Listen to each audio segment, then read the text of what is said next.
저와 여러분 읽었던 이 본문의 말씀을 가지고 홍잠언이라는 제목으로 함께 생각해 보려고 합니다. 여러분 홍잠언 하니까 뭐가 떠오르시나요? 네, 갑자기 트로트가 떠오르시죠. 그 귀여운 친구, 저하고 굉장히 많이 닮은 친구가 떠오르실 겁니다. 네, 동의하시는 것 같은데, 근데 제가 왜 홍잠언이라는 이름을 제목을 지었냐면 이 잠언이라는 말씀이 참으로 우리에게 중요합니다. 굉장히 중요합니다. 그런데 우리의 머릿속에 잠언은 중요해, 그리고 읽기에 편해 라는 생각으로 그냥 띄엄띄엄 읽어버릴 때가 참 많죠. 하지만 그 속에는 엄청난 메시지들이 담겨 있기 때문에 오늘 특별히 어버이 주일, 그리고 지금 이 시기와 이 시대에 이 말씀의 한 구절 한 구절 생각하면서 하나님의 뜻을 좀 발견하는 그런 시간이 되었으면 합니다. 제가 이 세움교회 오는 곳으로 얘기가 되고 나서 곰곰이 한번 생각을 해봤습니다. 세움교회를 제가 언제 왔었나 생각을 해보니까 이전에 가야에 있을 때, 처음 개척했을 때 한 2번 정도 왔던 것 같습니다. 그때 세례도 하고 그다음에 성찬도 하고, 아마 그때의 모습과는 전혀 좀 다른 모습의, 지금의 모습과는 전혀 다른 모습으로 기억하시는 분 계실 겁니다. 지금보다 한 15kg가 쪄 있는 모습이었었죠. 네, 그러고 나서 또 이제 거제동으로 옮겼을 때 또 몇 번 왔었습니다. 그때는 또 좀 다른 모습이었어요. 근데 지금은 또 이 모습으로 와서 여러분 앞에 서 있습니다. 제가 이 얘기를 왜 하냐면 세움교회에 소속된 목사는 아니지만 그래도 함께 관계성에 있어서의 참 깊이 있는 관계가 있다는 것이고, 또 하나는 하나님이 일하시면 놀랍다는 겁니다. 왜냐하면 이 전 세계에 70억이나 되는 인구가 있는데 이렇게 만나게 하시는 주님의 뜻과 이유가 있지 않겠습니까? 오늘 이 시간에 이렇게 만나게 하신 이유도 분명히 있을 것이니 우리 정말 주님께서 왜 우리를 만나게 하셨는가, 그리고 어떤 말씀을 주시려고 하는가, 우리 기대하는 마음으로 함께 한 구절 한 구절 생각해 봤으면 합니다. 저를 따라서 한번 고백하실까요? 하나님의 말씀을 들으면 찔립니다. 어떤 때는 진리입니다. 그러나 하나님의 말씀은 진리입니다. 여러분 동의하십니까? 예, 처음에 말씀을 제대로 들으면 찔려요. 하지만 어느 순간에 계속 듣다 보면 질리기도 합니다.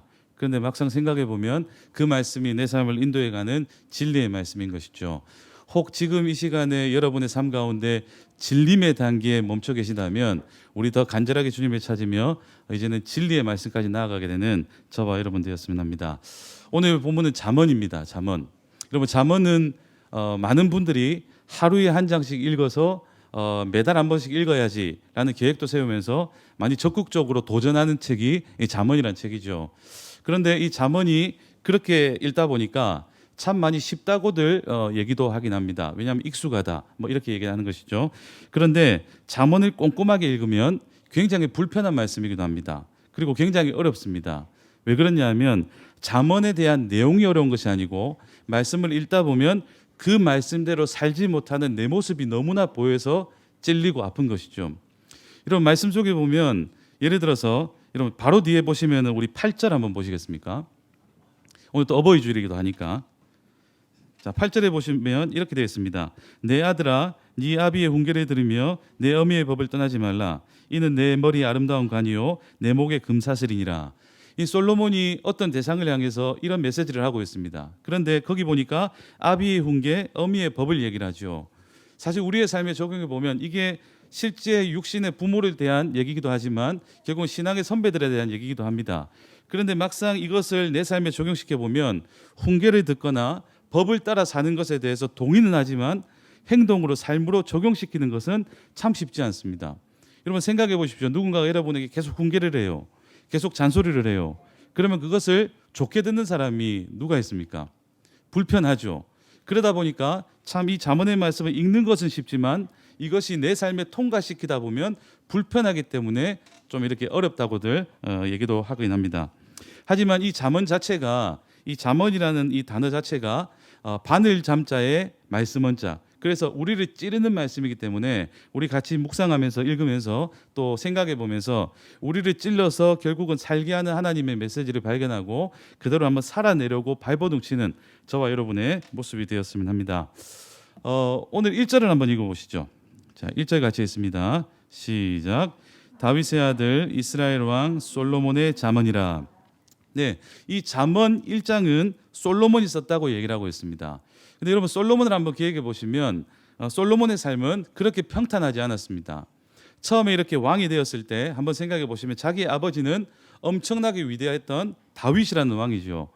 이 나라를 너무 부강하게 다스렸습니다. 누가 봐도 최고의 시대였습니다. 그 다음에 자기가 나라를 다스려야 되는데 너무 어렸던 겁니다. 그래서 너무 겁이 나서 기브온 산당에 가가지고는 1,000번제를 드리죠. 그러고 나서 하나님께서 그때 응답하십니다.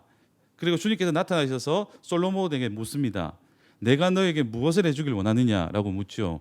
그때 보통 어린아이의 모습이었다면 사실 요구할 수 있는 게 나에게 엄청난 권력을 주십시오. 아니면 나에게 엄청난 부를 주십시오. 내 말 한마디에 모두 다가 굴복하게 해주십시오. 이런 것을 구할 법한데 솔로몬이 구했던 것은 뭐냐면 열왕기상 그 3장 9절에 보면 뭐라고 나와 있냐면 하나님 내가 어려서 이 나라를 참 다스리기 어려우니 나에게 듣는 마음과 분별력을 주십시오. 이렇게 이야기합니다. 한번 따라 하실까요? 듣는 마음과 분별력. 예. 주님 앞에 솔로몬이 이 두 가지를 구해요. 그랬더니 하나님께서 그것을 들으시고 뭐라고 정리하시냐면 듣는 마음과 분별력을 뭐라고 하시냐면 너가 다른 거 구할 것 많지만 구하지 않고 지금 너가 나에게 지혜를 구하였구나 이렇게 얘기를 하십니다. 그러니 하나님께서 생각하셨을 때 이 듣는 마음과 분별력을 지혜로 보신 것이죠. 지혜로. 여러분 지혜로운 삶을 살기를 원하십니까?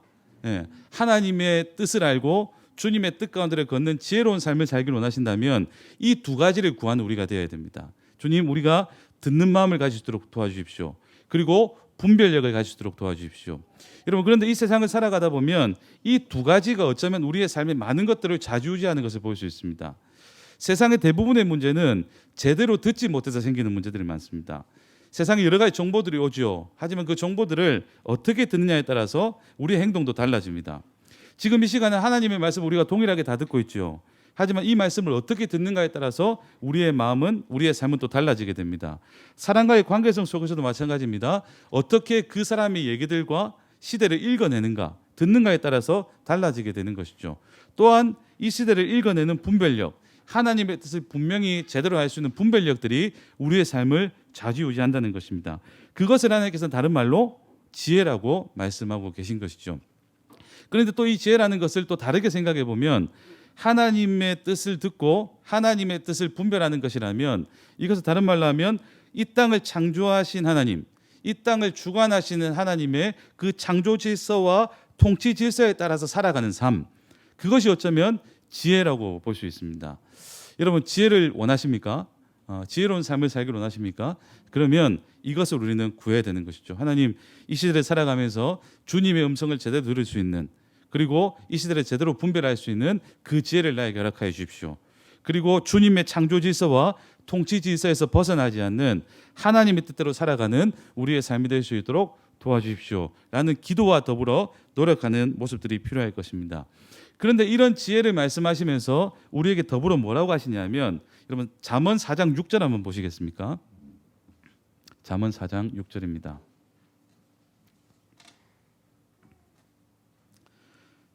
자, 한번 같이 읽어보겠습니다. 잠언 4장 6절 시작.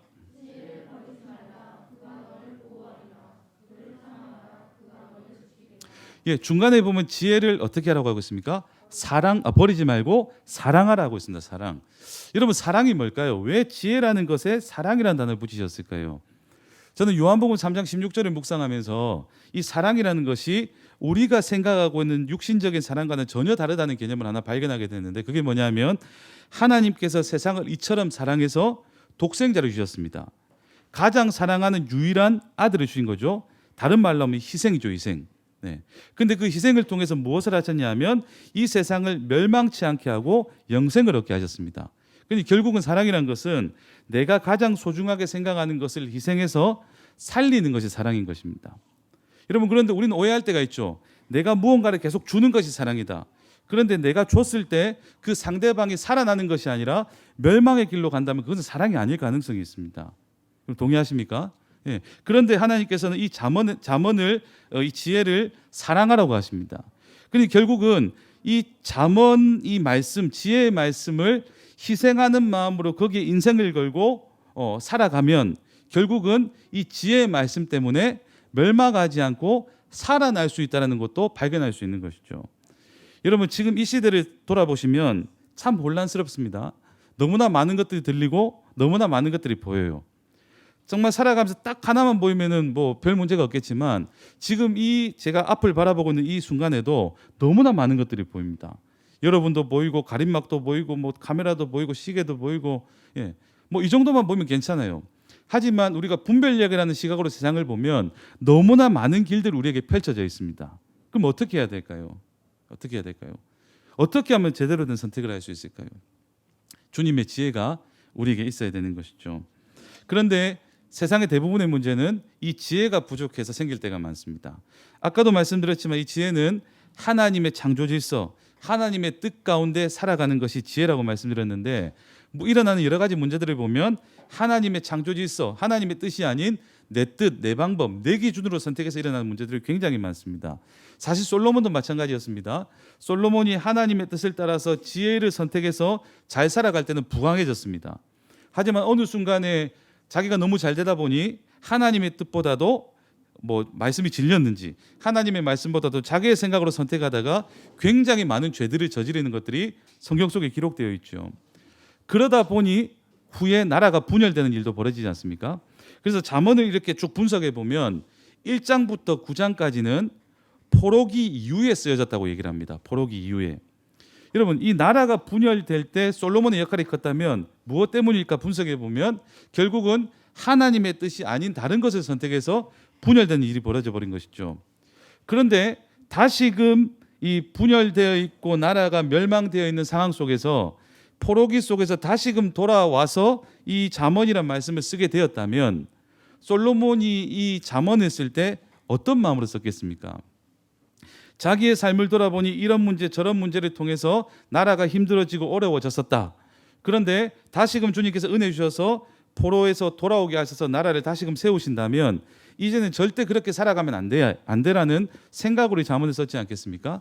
그러니 그런 마음으로 말씀을 보시면 그 잠언에서 솔로몬의 엄청난 애절한 마음들이 여기 담겨 있는 것입니다. 그러니까 보통 마음으로 잠언을 써간 게 아니고 자기가 정말 고통스럽고 힘들고 어려웠던 모든 삶의 과정들을 통과한 다음에 우리의 후손들은 우리의 다음 세대들은 이런 삶을 살지 않길 바라는 마음으로 이 말씀을 써내려 간 것이죠. 자, 2절 한번 보십시다. 자, 2절 같이 있습니다. 자, 시작. 이는 지혜와 훈계를 알게 하며 명철의 말씀을 깨닫게 하며. 그러니까 이 잠언의 말씀을 쓰게 된 이유가 바로 이것 때문이라고 얘기하는 것이죠. 오늘 읽었던 본문에 보면 2절부터 6절까지의 잠언의 목적이 있고 궁극적인 목적인 7절의 목적이 있습니다. 7절의 목적. 자, 7절은 제가 읽어보겠습니다. 여호와를 경외하는 것이 지식의 근본이거늘 미련한 자는 지혜와 훈계를 멸시한다. 이렇게 되어 있죠. 결국은 이 잠언의 말씀으로 하나님을 더욱더 경외하게 되는 최고의 목적까지 가야 됨을 얘기를 합니다. 그런데 그 목표로 가는 길에 있어서 무엇을 추구하고 살아가야 되냐면 2절부터 6절까지 나와 있는 지혜의 삶들을 우리의 삶에 적용하며 살아가야 된다는 것이죠. 그런 삶을 살아가다 보면 무엇을 얻게 되냐? 여호와를 경외하는 것을 얻게 된다는 것입니다. 그런데 많은 사람들이 참 안타까운 것이 여호와를 경외하는 것을 이용해서 지혜를 얻으려고 해요. 그러니까 어떤 지식, 어떤 지혜를 가지고 하나님을 제대로 믿으면 이런 것들이 생겨. 이것을 가지고 내가 세상에서 좀 살아봐야지. 이런 방향으로 이렇게 방향이 설정되어 있는 분들이 많은데 결국 하나님께서 이 지혜를 주시는 목적은 이 지혜를 통해서 하나님을 더 경외하게 되는 것에 더욱더 큰 목적이 있으십니다. 그러면 그것을 추구하고 살아간다면 2절부터 보시면 우리가 어떻게 살아가야 되는가가 보이게 되는데요. 자, 2절에 보면 이렇게 하죠. 이는 이 잠언을 주신 이유는 지혜와 훈계를 알게 하며 명철의 말씀을 깨닫게 하며 되어 있습니다. 여러분 여기서 말하는 2절에 나오는 지혜를 보면 이 주석을 찾아보면 그 원어를 살펴보면 거룩한 통찰력이라고 되어 있습니다. 거룩한 통찰력. 그러니까 이 잠언의 말씀, 이 말씀을 묵상해 나가면서 어떤 것들이 생기냐 하면 시각의 변화가 생긴다는 것이죠. 시각의 변화. 그러니까 이 말씀을 통해서 너희가 세상을 바라보고 말씀을 바라보고 시대를 읽어내고 사람을 보는 시각의 변화가 있었으면 좋겠다. 그러니 이 말씀을 꼭 묵상하고 나아갔으면 좋겠다라는 것을 얘기를 하고 있습니다. 여러분 좀 전에 읽었지만 우리 8절 읽어보셨지 않습니까? 아비의 훈계, 어미의 법. 예. 그런데 이전에 그냥 이런 것이 결국은 우리의 삶에 새로운 통찰력을 준다라는 그 배경 지식 없이 만약에 그냥 훈계와 잔소리를 듣게 되면 그 자체가 잔소리로만 다가와요. 그런데 이것이 하나님의 지혜구나. 아비로부터 듣는 훈계가 결국은 하나님을 경외하게 되는 길이구나.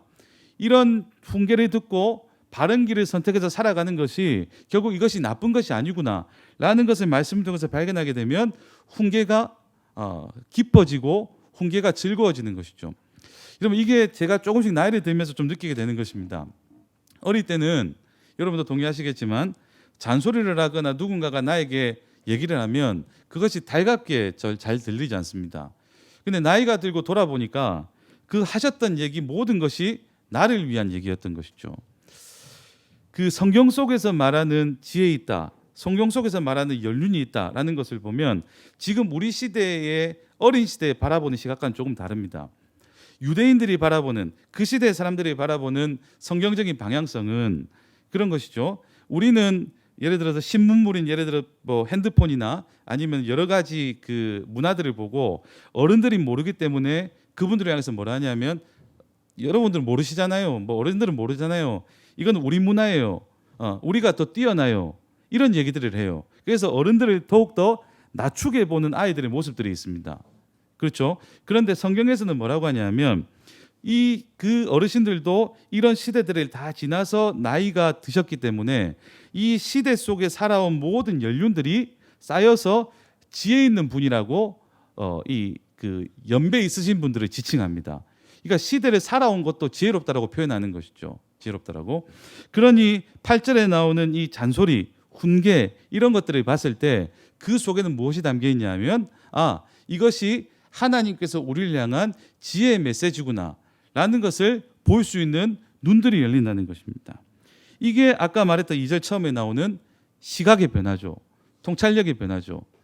이제는 무엇을 바라봐도 하나님의 시각, 나에게 어떤 말씀을 하시는 것인가에 대한 것들을 찾으려고 하는 시각의 변화. 저도 어느 순간에 조금 그 사람들을 만날 때 대하는 모습이 좀 달라진 계기가 있었습니다. 그게 뭐냐면 이 세상을 하나님이 창조하셨다면, 그리고 하나님이 실수가 없는 분이라면 이렇게 만나게 하시고 대화하게 하신 이유가 있지 않을까라는 생각이 문득 들게 된 것이죠. 만약에 이런 만남의 의미가 없다면, 이유가 없다면 하나님이 실수로 우리를 만나게 하신 거 아닌가? 근데 실수가 없는 분이라면 분명히 이 만남 속에서 깨닫게 하시고 얻게 하시는 것이 있겠다. 그래서 어떤 만남이든 어떤 대화든 좀 그 속에서 주님의 뜻과 의미를 발견하려는 좀 그런 생각들로 바뀌게 됐어요. 그게 결국은 저는 시각의 변화라고 생각을 합니다. 여러분, 그래서 우리가 이 땅에 살아가면서 지혜 있는 사람으로 살아가길 원한다면 하나님의 시각, 하나님의 통찰력, 거룩한 통찰력, 이 만남의 의미는 뭘까? 이런 일이 나에게 다가온 이유는 뭘까? 이런 시련과 고난들이 다가온 이유는 뭘까? 이런 것들을 알아가면서 더욱더 주님을 닮아가는 우리가 되었으면 한다는 것이고요. 자, 2절 또 보시면 지혜와 훈계를 알게 한다고 했습니다.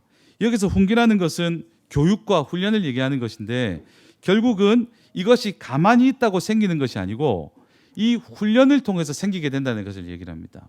여러분, 진짜 지혜 있는 사람이 되기를 원하신다면 그냥 가만히 앉아서 생기는 것이 아닙니다. 철저한 훈련이 필요합니다.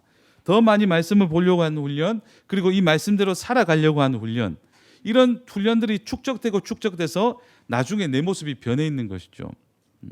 변해 있는 것. 아까도 말씀드렸지만 신앙의 연륜이 깊어지면서 많은 경험들을 하게 됩니다. 그러면서 지혜 있는 사람이 되는 거죠. 그러니 우리가 계속 살아가는 삶 가운데 일어나는 여러 가지 다가오는 것들에 대한 철저한 훈련들, 더욱더 열심히 하려는 노력들을 통해서 더욱더 지혜 있는 사람, 하나님을 경외하는 사람으로도 성장할 수 있다는 것입니다. 그리고 2절 끝에 보면 명철의 말씀을 깨닫게 된다고 합니다. 이 명철의 말씀을 깨닫게 된다는 것은 무엇이 옳고 그른지를 이 말씀을 통해서 알 수 있게 된다는 것이죠. 여러분, 이것이 우리에게 정말 필요한 것이라고 생각을 합니다. 바라보고 있으면서도 이것이 옳고 그른지를 분별하지 못하고 선택해버린다면 어떻게 되겠습니까? 그런데 이 잠언의 말씀을 묵상하고 지혜가 생기게 되면 옳고 그름을 분별할 수 있는 것이죠. 옳고 그름을. 그러다 보면 무엇을 선택해야 될지, 무엇을 선택하지 않아야 될지를 알게 되니 하나님의 이름을 더욱더 높일 수 있는 삶이 이어지게 되는 것 아니겠습니까? 그러니 우리는 이 잠언의 말씀을 더욱더 사모하고 읽어가는 우리가 돼야 되는 것이죠. 여러분, 그리고 이것이 우리에게서만 끝나서 되는 것이 아니고 뒤에 잠언을 계속 묵상하시면 나오지만 이것이 우리 다음 세대, 우리 자녀에게도 신앙의 전수로 사실 흘러가야 됩니다. 제가 이렇게 지내다 보니까 정말 중요한 신앙의 전수는 이제 가족에게 전수는 이 신앙입니다. 신앙. 돈을 많이 흘려 보내준다고 그리고 좋은 것을 그냥 준다고 해가지고 그것이 자녀에게 좋은 것은 아닙니다. 그러니 돈을 주더라도, 예를 들어 재산을 물려주더라도 그것을 잘 활용할 수 있는, 그것을 주님의 시각으로 볼 수 있는, 이것들을 가지고 그것을 가져야 선용할 수 있지, 그런 것이 없이 그냥 막무가내로 나는 사랑한다는 의미로 막 준다면 그것이 살아나는 것이 아닌 멸망의 길로 간다면 그것은 올바른 전수가 아닌 것이죠. 그러니 지금 우리가 다음 세대까지 생각한다면 지금 우리부터 이것이 올바르게 채워져서 우리의 자녀들과 다음 세대까지 전수될 수 있는 그런 것들까지 생각하며 살아가는 훈련하고 노력한 우리가 되어야 되는 것이지요. 자, 그리고 3절 한번 같이 읽어보십시다. 자, 3절 같이 읽습니다. 시작. 지혜롭게, 공의롭게, 정의롭게, 정직하게 행할 일에 대하여 훈계를 받게 하며. 네, 그러니 이 말씀을 통해서 공의, 정의, 정직, 그리고 지혜롭게 되기 위한 철저한 훈련, 이런 것들을 받아서 성장하라고 얘기하는 것입니다. 우리에게 지금 생각해 보십시오. 솔로몬이 그렇게 나라가 포로로 잡혀 있다가 돌아와 가지고 이전과 같은 악한 일을 행하고 이전과 같이 주님의 마음을 힘들게 하고 이렇게 살아가도록 백성들을 내버려 둔다면 이것이 옳은 일이겠습니까? 그 삶을 살다가 돌아와 보니 진짜 이것 없으면 안 되더라. 정말 이것 없으면 안 되더라. 내가 엄청나게 많은 부도 누려봤고 엄청나게 많은 것들을 누려봤지만 진짜 하나님의 정의와 공의와 사랑과 지혜 없으면 아무것도 아니더라.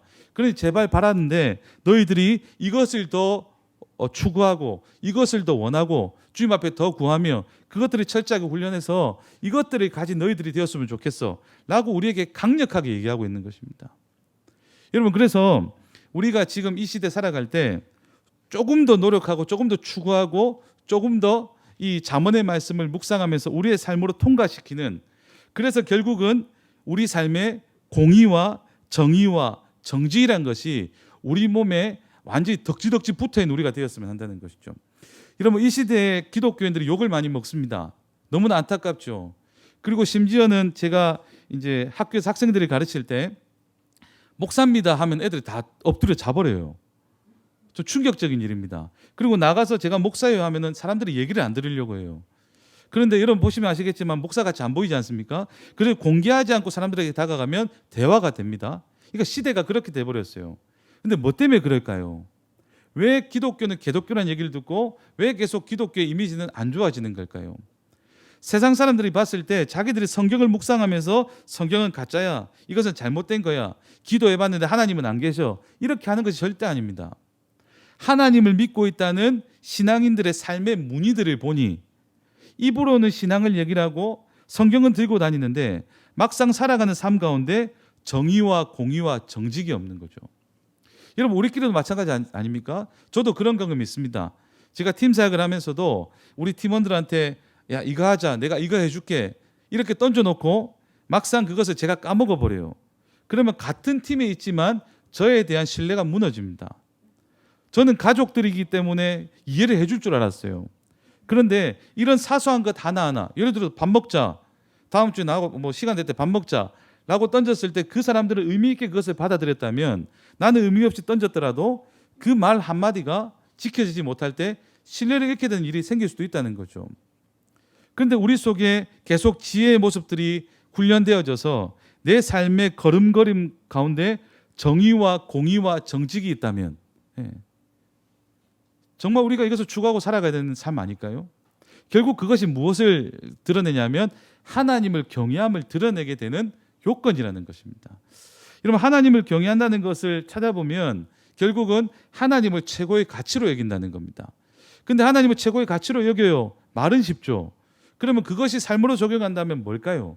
결국은 이 말씀에서 본다면 지혜와 훈계를 알고 명철의 말씀을 깨닫고 정의와 공의와 정직의 삶을 살아가는 것, 그것이 결국은 하나님을 경외하는 것과 동일하다는 것입니다. 하나님을 최고의 가치로 여기고 살아가니 이것을 추구할 수밖에 없는 것이고, 그리고 이렇게 하다 보니 하나님을 경외하는 것으로 나아가게 되는 것이고. 그런데 저와 여러분 한번 솔직하게 얘기해 보십시다. 여러분은 이런 하나님의 말씀을 내 삶에 적용하고 녹여내려고 얼마나 노력하고 계신가요? 어떤 스펙을 쌓기 위해서 요즘에 그렇게 이슈화되고 있는 비트코인이나 주식, 이것에 대해서는 정말 여러분 중에는 없나 보네요. 예. 이런 것들을 공부하기 위해서 제 아는 목사님들도 붙어가지고 여기 막 엄청나게 토론하고 난립니다. 뭐 얼마 벌었냐, 얼마 빠졌냐, 뭐 어디에 뭐 했냐. 예. 그런데 정말 하나님의 지혜의 말씀, 정의와 공의와 정직에 대한 것들을 같이 나누면서 어떻게 경외하며 하나님을 살아갈까, 이런 것들에 대한 추구하는 것들을 이렇게 눈에 띄는 것이 별로 없어요. 그런데 주님께서 정말 우리에게 원하시는 것이 뭘까요? 정말 지혜로움 아니겠습니까? 그리고 거기서 멈추는 것을 원치 않으십니다. 4절 한번 보시겠습니다. 4절 5절입니다. 시작. 어리석은 자를 슬기롭게 하며 젊은 자에게 지식과 근신함을 주기 위한 것이니 지혜 있는 자는 듣고 학식이 더할 것이요 명철한 자는 지략을 얻을 것이니. 여러분, 이걸 보시면서 무엇이 보이십니까? 멈춰 있는 것을 원치 않으십니다. 만약에 너희가 어리석다면 이것을 통해서 슬기롭게 되길 원해. 여기서 어리석다는 것은 판단력, 분별력이 없는 거예요. 옳지 않은 것을 계속 선택하는 거죠. 근데 슬기로움은 무엇을 선택해야 되는지 아는 것입니다. 너희가 그렇게 되었으면 좋겠어. 젊은 자라면 지식, 많은 체험들과 경험들을 통해서 성장하고 신중함이 생겼으면 좋겠어. 지혜 있는 자는 더 듣고 많은 경험들을 통해서 진짜 지혜 있고 지략 있는 사람이 되었으면 좋겠어. 명철한 자는 이런 판단력, 분별력, 이런 것들로 성장하는 너희들이 되었으면 좋겠어 라고 여기서 말씀하고 있는 건 아니겠습니까? 그런데 신앙이, 아까도 우리가 제일 처음에 같이 외쳤지만 처음에 말씀을 들으면 찔려요. 하지만 어느 정도 시간이 지나면 나는 어느 정도 수준이 되었다고 생각하고 머물러 버립니다. 그때가 참 문제입니다. 이것을 돌파해야 돼요. 이것을 돌파. 우리가 신앙의 연수가 길어지면 어떤 실수를 하냐면요, 내가 잘 모른다는 것을 인정하려고 하지 않습니다. 잘 모른다는 걸 인정하려고 하지 않아요. 근데 제가 철학책을 보고 뭘 봐도, 성경을 봐도 진짜 잘 살아가고 있는 것이 무엇이냐면 질문이 많아지는 것입니다. 질문. 여러분, 제가 한번 질문해 볼게요. 앞으로 한번 보시면, 자, 이 전체 세상이 아무것도 하나님입니다. 하나님. 이 전체 세상이 하나님에 대한 지식이에요. 근데 이것이 여러분이 알고 있는 지식입니다. 이 전체 다가 하나님에 대한 것이고 이 정도가 하나님이 아는 지식이에요. 그러면 여러분이 알고 있는 지식과 여러분이 알지 못하는 하나님에 대해서의 이 경계점, 아는 것에서 모르는 것을 바라보면 보통 어떤 마음이 생기십니까? 제가 질문 이상한가요? 아는 것이 있고 모르는 것이 보이면 의문들이 생기지 않으실까요? 궁금증들. 그래서 이 정도의 궁금증을 해결해 나가요. 이 정도로. 그러면은 하나님에 대한 잘 모르는 것이 있고 그 다음에 나의 지식은 커집니다. 그러면 커진과 더불어서 테두리를 보십시오. 넓어졌습니까? 좁아졌습니까? 넓어졌죠. 그러면 다른 말로 하면 더 크신 하나님에 대해서 더 알려고 하는 의문들이 더 많아지는 것 아니겠습니까? 이게 소크라테스가 말했던 지무지라는 론입니다. 그러니까 알면 알수록 궁금증이 많아지는 것이죠. 궁금증이 많아지는. 근데 이것을 우리의 삶에 적용하면 이것 자체가 잘 사는 것입니다. 하나님을 알아가려고 노력하다 보면 하나님의 크심은 우리가 아무리 알려고 해도 다 알 수가 없어요. 그러니까 하나님이 어떠하심을 조금 알다 보니까 더 궁금해지는 거죠. 더 추구하게 되는 거죠. 그런데 여기서 멈춰버리면 문제예요. 후배들이 막 물어봅니다. 선배님, 아니면 뭐 집사님, 뭐 전사님, 이거 뭐예요? 물어보는데 모른다고 말하면 쪽팔리는 것 같은 거예요. 그래서 아는 척을 하거나 도망가 버립니다. 그리고 계속 자기의 모른다는 것을 숨겨요. 그러면 성장할 수가 없죠. 근데 성경 어디를 봐도 모른다고 숨겨라, 아니면은 더 성장하지 마라, 이런 내용은 없습니다. 더 자라가라 그러죠. 우리가 최후에 자라나야 되는 과정들도 있습니다. 그 결과적인 그쪽 위치도. 더욱더 성장하고 자라가서 하나님께까지 다다라야 되는 것이 우리의 목적 아니겠습니까? 목표 아니겠습니까? 그러니 성장하라는 것이죠. 성장. 근데 이것이 여기의 말씀뿐만이 아니라 그 시대에 살았던 유대인들의 살아가는 삶도 똑같았습니다. 뭐냐면 우리는 살았다는 것을 얘기할 때 지금 이렇게 숨쉬고 있는 것을 살았다고 얘기를 해요. 하지만 유대인들의 그 대화법이나 유대인들의 그 이제 사상을 보면 살아가는 방향으로 걸어가고 있는 것을 살았다라고 얘기합니다. 근데 만약에 우리가 지금 제가 여기 있지만 저쪽으로 가면 죽는 거예요. 그러면 그 방향으로 틀어서 걸어가고 있지 않습니까? 그래서 유대인의 관점으로 보면 죽은 겁니다. 네. 그러니까 우리가 살아있는 사람으로 간다는 것은 계속 성장 쪽으로 방향을 잡고 걸어가는 것이죠. 이것을 뭐로 증명할 수 있냐면 여러분 그 창세기에 보면 노아라는 사람이 나옵니다. 그 시대가 너무나 악해가지고 하나님께서 멸하시기로 결정하시고 노아라는 사람만 살려두기로 결정하시죠. 근데 왜 살려두냐면 노아 보고 의롭대요. 다른 사람은 다 악한데 너만 의로워. 그래서 너를 살려둘 거야. 너를 통해 뜻을 펼칠 거야 얘기하십니다. 근데 로마서의 말씀을 보면 뭐라 되어 있냐면 의는 하나도 없답니다. 그럼 하나님이 뭐 하시는 것이죠? 의는 없다 해놓고 왜 노아 보고는 의롭다고 하실까요? 근데 그 의롭다는 의미 속에 그 찾아보면 어떤 의미가 숨어 있냐면 살려고 발버둥 친다는 의미도 담겨 있습니다. 그러니 그 시대의 사람들은 모두 다 살아서 숨을 쉬고 있지만 악한 길로 방향을 잡고 걸어가고 있는 거예요. 근데 노아는 잘 살지 못하지만 계속 넘어지고 일어나고 넘어지고 일어나면서도 살아있는 방향으로 발버둥 치고 있는 겁니다. 이게 하나님이 그것을 보시고 의롭다라고 인정해 주신 것이죠. 이게 지금 우리 보고 이 말씀을 하시는 겁니다. 지금 이 혼란스러운 시대 속에서 우리가 추구해야 될 것은 너희 잘 못할 수도 있어. 어쩌면 이렇게 결단해놓고 또 포기하고 좌절하고 그럴 수도 있지만 다시금 일어나서 발버둥 치는 성장하려고 발버둥 치는 더 말씀을 공부하고 훈련하고 그렇게 하려고 발버둥 치는 자녀들에게 신앙을 전수하려고 발버둥 치는 그 모습이 너에게 있었으면 좋겠어 라고 얘기하는 것이죠. 그러면 주님께서 딱 보시고 얘 의롭구나. 내가 이를 통해서 일해야 되겠구나. 더 많은 것을 부어줘서 성장케 해야 되겠구나. 이런 마음이 들지 않겠습니까? 그것을 원하시는 것이 잠언이라는 것이죠. 그런 철저한 과정들을 통해서 어디까지 다다르느냐? 7절만 마지막으로 읽겠습니다. 자, 시작. 여호와를 경외하는 것이 지식의 근본이거늘 미련한 자는 지혜와 훈계를 멸시하느니라. 네, 지혜와 훈계를 멸시하는 삶이 아닌 그것을 더 사모하고 좋아하는 삶으로 하나님의 최고의 가치로 여기는 경외하는 자로의 변화. 이것이 잠언을 우리에게 주신 목적이라는 것이죠. 나는 오늘 잠언 1장 읽었어. 2장 읽었어. 그래서 5월에는 잠언 하나 다 읽었어.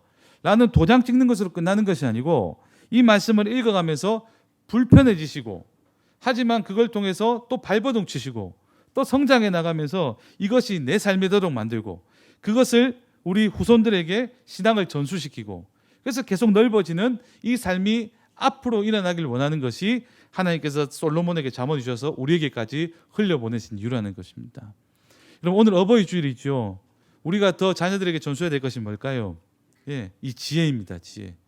우리가 더 이것을 사모하고 사랑함으로 인해서 우리가 소유하고 이것을 전수하게 되는 우리가 되었으면 하고 이 세움교회 안에도 무엇보다 하나님의 지혜가 가득해서 무엇을 해도 하나님께서 원하시는 방향으로 걸어가게 되고 무엇을 선택해도 주님의 기쁨이 되는 것을 선택하고 어떤 대화를 하든 무엇을 하든 살리는 얘기들이 넘쳐나서 누가 봐도 이곳에 들어와서 같이 있으면 살아남을 경험하게 되는 그런 교회 여러분의 삶, 여러분의 걸음들, 여러분의 가정들이 되시기를 주님의 이름으로 축원합니다.